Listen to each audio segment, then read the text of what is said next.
الرحمن الرحیم۔ آج کی ویڈیو اور اس کا ٹاپک بہت امپورٹنٹ ہے اسٹوڈنٹس، اس کو آپ نے توجہ سے سننا ہے اور سمجھنا ہے اس چیز کو، کیونکہ یہ ہمارے پاکستان کے موجودہ نظام تعلیم کو سمجھنے کے لیے اور برصغیر میں گزر چکے ہیں مسلمانوں کا جو پیریڈ، وہاں پر اس نظام تعلیم کو مکمل طور پر سمجھنے کے لیے انتہائی ضروری ہے۔ تیسری بات اس کے حوالے سے یہ ہے کہ امتحانی نقطہ نگاہ سے بھی اس کی بہت زیادہ اہمیت ہے، اور اس میں سے بہت زیادہ شارٹ کوسچن بنائے جاتے ہیں، اور ایز اے لانگ کوسچن یہ شارٹ نوٹ کے لکھنے کے طور پر بھی یہ بہت زیادہ آتا ہے۔ یہ لیکچر ہے کس بارے میں؟ وہ ہے میکالے کی شخصیت۔ میکالے کا نام آپ نے سنا ہوگا، لارڈ میکالے۔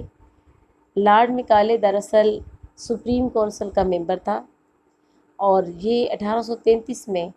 پبلک انسٹرکشن کمیٹی کا سیکرٹری مقرر ہو کر ہندوستان میں آیا۔ 2 فروری 1835 کو اس نے گورنر جنرل کو ایک اپنی یادداشت، ایک رپورٹ پیش کی، اور اس نے اس بات پر بے حد زور دیا کہ ہندوستان کا جو مقامی نظام تعلیم ہے وہ انتہائی ناقص ہے، اس علم اور ادب کو ختم کر دینا چاہیے، اور ہندوستان کی جملہ معاشرتی اور معاشی برائیوں کے خاتمے کے لیے یہاں کے مقامی علوم کو ختم کر کے یہاں پر یورپی علوم کو رائج کیا جائے، اور اس کو انگریزی زبان کو ذریعہ تدریس بنا کر پڑھایا جائے۔ اس کے اپنی ایک ہاتھ سے لکھی ہوئی تحریر بھی موجود ہے، جو کہ مختلف فورم پر پڑی ہوئی ہے، اگر آپ گوگل سرچ کریں یا کہیں دیکھیں، جو اس نے 2 فروری کو لکھی۔ اس میں یہ خود کہتا ہے کہ میں نے پورے ہندوستان کا دورہ کیا، اور میں نے یہ دیکھا کہ وہاں پہ کوئی فقیر مجھے گلیوں میں نظر نہیں آئے۔ میں نے یہ دیکھا کہ یہاں کے لوگوں کا کلچر اور مقامی ماحول بہت اچھا ہے اور بہت سٹرانگ ہے۔ جب میں نے اس پہ غور کیا تو مجھے اس کی وجہ معلوم ہوئی کہ یہاں کا نظام تعلیم بہت اچھا ہے، اور اگر ہمیں یہاں پر ایک مضبوط حکومت قائم کرنی ہے تو اس کے لیے بہت ضروری ہے کہ یہاں کے لوکل ایجوکیشن سسٹم کو ریپلیس کر دیا جائے۔ کس کے ساتھ؟ انگریزی نظام تعلیم کے ساتھ، مگر انگریزی نظام تعلیم بھی ایسا جس میں مقامی لوگوں کو کوئی انجینئر، کوئی ڈاکٹر یا ریسرچر بنانا مقصود نہ ہو، اور نہ ہی یہاں کے لوگوں کی کوئی ترقی مقصود ہو، بلکہ اس کی بجائے ایسے لوگ تیار کیے جائیں، ایسی ایک نسل تیار کی جائے جو مغربی افکار اور نظریات کی ترجمان ہو، اور جو رنگ اور نسل کے اعتبار سے بلا شبہ ہندی ہو۔ اور یہ اس کا قول اتنا مشہور ہوا، اور عملاً اس نے وہ کر کے بھی دکھایا۔ وہ حکومت میں ایک اہم عہدے پر فائز ہونے کی وجہ سے اپنے سیاسی اثر و رسوخ کو استعمال کرتا ہوا اس رپورٹ کو کامیاب ہو گیا لاگو کروانے میں۔ اس وقت کے جو گورنر جنرل تھے انہوں نے اس کو پسند بھی کیا، کیونکہ دراصل یہ ان سب کے مفادات کی عکاسی کرتا تھا، اور جس چیز کی بنیاد وہ چارٹر ایکٹ میں رکھ رہے تھے، اور جس کی چیز کی بنیاد یہاں پر ایسٹ انڈیا کمپنی نے آ کر رکھی تھی، اور ایسٹ انڈیا کمپنی بھی یہ چاہتی تھی کہ ہمیں مقامی طور پر اپنا نظام چلانے کے لیے ملازمین چاہیے تھے، یہ دراصل اسی پالیسی کا ایک تسلسل ہے۔ لیکن لارڈ میکالے کی بدنیتی کی انتہا اس میں یہ ہے کہ وہ یہ کہتا ہے کہ یہاں پر ایک ایسی نسل تیار کر دی جائے جو کہ نسلی لحاظ سے ہندوستانی مگر مزاجن انگریز ہو، اور ہمارے افکار کی، ہمارے نظریات کی یہاں بیٹھ کر ترجمانی کرے۔ چونکہ اسے لارڈ بینٹنگ نے امپلیمنٹ کیا تو اسی لیے اس کو بینٹنگ ریزولوشن بھی کہتے ہیں۔ 7 مارچ کو یہ رپورٹ منظور ہو کر عملی شکل اس کو پہنا دی گئی، جو کہ 2 فروری 1835 کو اس نے پیش کی تھی۔ اس ریزولوشن کے جو سب سے اہم نکات ہیں ان کو بریفلی یہاں پر 4 پوائنٹس میں تقسیم کیا گیا ہے۔ سرکاری تعلیم کا مقصد ہندوستان میں مغربی علوم اور سائنس کا فروغ ہے۔ نمبر 2، آئندہ سے ملک کی سرکاری زبان فارسی کی بجائے انگریزی ہوگی، ذریعہ تعلیم انگریزی ہوگا، مشرقی علوم کی اشاعت پر آئندہ سے کوئی رقم خرچ نہیں کی جائے گی۔ تعلیم کا مقصد لوگوں کو سرکاری ملازمتوں کے لیے تیار کرنا ہے، اور خاص طور پر نچلی سطح کے انتظامی عملہ کی فراہمی قرار پانا، جس سے مراد ہمارے کلاس 4 کے ملازمین، نائب کاسد، چوکیدار، اس قسم کے ملازمین۔ میکالے کی یادداشت آئندہ تمام برطانوی پالیسیوں کے لیے ہمیشہ کے لیے بنیاد بن گئی، اور نہایت ہی افسوس کے ساتھ یہ کہنا بھی پڑتا کرتا ہے، اور یہ حقیقت ہے کہ موجودہ پاکستانی نظام تعلیم میں اور اس خطے پر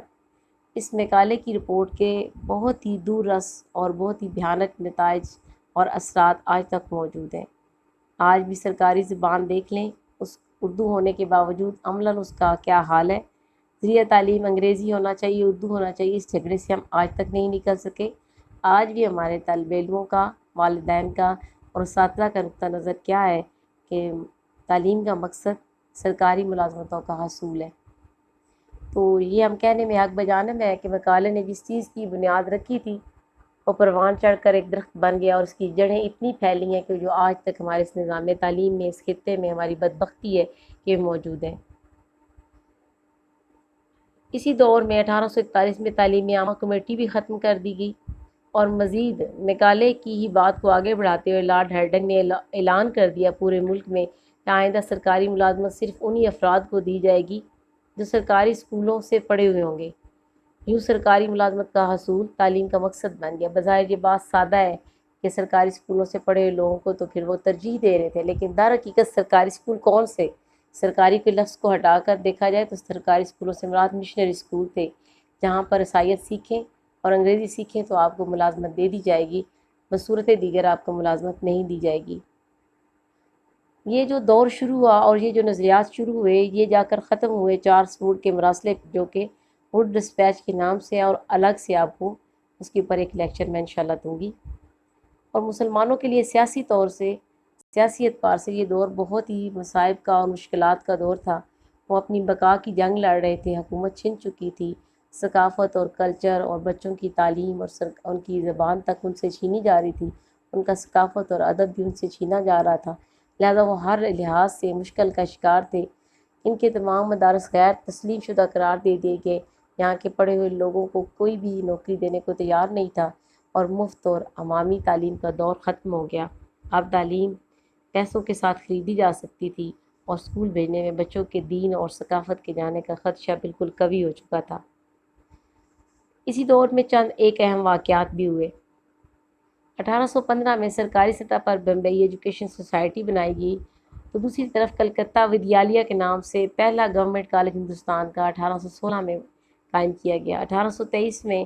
تعلیم عامہ کمیٹی کا قیام عمل میں آیا، اور ہندی زبان کے فروغ کے لیے آگرہ میں ایک تعلیمی ادارہ کھولا گیا۔ 1828 میں گورنر جنرل ولیم بینٹنگ، یہ وہی ولیم بینٹنگ ہے جن کا میں نے ابھی اوپر ذکر کیا آپ کے ساتھ، جن کے نام سے منسوب ہو کر مقالے کی رپورٹ کو نافذ کیا گیا تھا، اور اس کو بینٹنگ ریزولوشن بھی کہہ دیتے ہیں، کچھ لوگ اس کو مقالے کی رپورٹ بھی کہتے ہیں۔ اس نے کہا کہ مسلم مدارس کے اوقاف ضبط کر لیے جائیں، یعنی مسلمانوں کے مقامی نظام تعلیم کو مکمل طور پر ہر لحاظ سے مفلوج کر دیا گیا، اور 1836 میں نئی طرز پر عقلی کالج کلکتہ اور میڈیکل کالج کلکتہ کا قیام عمل میں آیا۔ 1844 میں ہندو کالج کلکتہ میں انجینئرنگ کی کلاسز شروع ہوئیں، اور 1847 میں انجینئرنگ کالج روڑکی قائم کیا گیا۔ اب لیکچر کے اینڈ پہ میں نے آپ کے کو وعدہ کیا تھا کہ آپ کو اس کے اہم پوائنٹس بتاؤں گی، جہاں سے بہت زیادہ شارٹ کوسچن جو ہیں وہ بنائے جاتے ہیں، تو میں ان کو نمبر 1 نمبر 2 آپ کو بتاتی جاتی ہوں، آپ لوگ اس کو نوٹ کر لیا کریں، ہائی لائٹ کر لیا کریں۔ سب سے پہلی بات جس میں سے شارٹ کوسچن بنتا ہے کہ مقالے کون تھا، مقالے کس حیثیت سے ہندوستان میں اپوائنٹ ہوا تھا، مقالے کس سن میں یہاں پہ آیا، اس نے اپنی رپورٹ کب لکھی، اس کی رپورٹ کب نافذ کی گئی، اس کی رپورٹ کو کس گورنر جنرل نے نافذ کیا، مقالے رپورٹ کا دوسرا نام کیا ہے، اور اس کے ساتھ ساتھ بینٹنگ ریزولوشن یا مقالے رپورٹ کے اہم نکات کیا ہیں، لارڈ ہرڈنگ کی پالیسی کیا تھی، ووڈ ڈسپیچ کب پیش کیا گیا، مفت اور عام تعلیم کا دور کب ختم ہوا، اور اس کے بعد اینڈ پر مختلف آپ کو پوائنٹس میں بتایا گیا ہے کہ اہم تعلیمی واقعات جو ہیں ان کا ذکر کیا گیا ہے، اور وہ ہے تقریباً آپ کے 6-7 پوائنٹس ہیں، وہ سب کے سب الگ الگ اپنی جگہ پر شارٹ کوسچن ہے۔ تو آپ نے اس لیکچر میں سے شارٹ کوسچن چونکہ زیادہ ہیں، ان کو ہائی لائٹ کر کے علیحدہ سے نوٹ کر لینا ہے، اور اچھی طرح سے اس کو سمجھ لینا ہے۔ اور ایک چیز یاد رکھنی ہے کہ آپ کی بکس میں اس ٹاپک کا نام اوپر دیا گیا 1813 کا چارٹر ایکٹ، جبکہ آپ اسکرین پہ دیکھ رہے ہیں کہ میں نے اس کو سکرول کرتے ہوئے جب آپ کو پڑھانا شروع کیا تو وہ آپ کو نظر نہیں آ رہا تھا، اب میں آپ کو دکھاتی ہوں۔ یہ دیکھیں سامنے آ رہا ہے چارٹر ایکٹ، دراصل یہ صرف چارٹر ایکٹ نہیں ہے، بنیادی طور پہ اس کے اندر مکالے کون تھا اور مکالے کی تعلیمی پالیسی، اس کے اثرات، اس کی رپورٹ، اس کے اہم نکات ڈسکس کیے گئے ہیں، لیکن یہاں پر ہیڈنگ صرف چارٹر ایکٹ کا ہے، جبکہ چارٹر ایکٹ کے متعلق جو 4 دفعات ہیں ان کا میں الگ سے آپ کو پڑھا چکی ہوں۔ تو اس چیز کو آپ نے یاد رکھنا ہے کہ اگر مکالے رپورٹ آپ سے کوئی پوچھے، بینٹنگ ریزولوشن پوچھے، ایک ہی بات ہے اور وہ ہے کیا، وہ میں آپ کو جو اس کے 4 نکات ہیں وہ دکھا رہی ہوں دوبارہ۔ یہ والے 4 نکات جو ہیں یہ بینٹنگ ریزولوشن ہے۔ امید ہے کہ آج کا لیکچر آپ کو سمجھ آ گیا ہوگا اور آپ کو یہ بھی پتہ چل گیا ہوگا کہ کسی فرد واحد کے ایسے سازشی فیصلے قوموں کی تقدیر بدل دیتے ہیں۔ اسٹے ہوم، اسٹے سیف، اللہ حافظ۔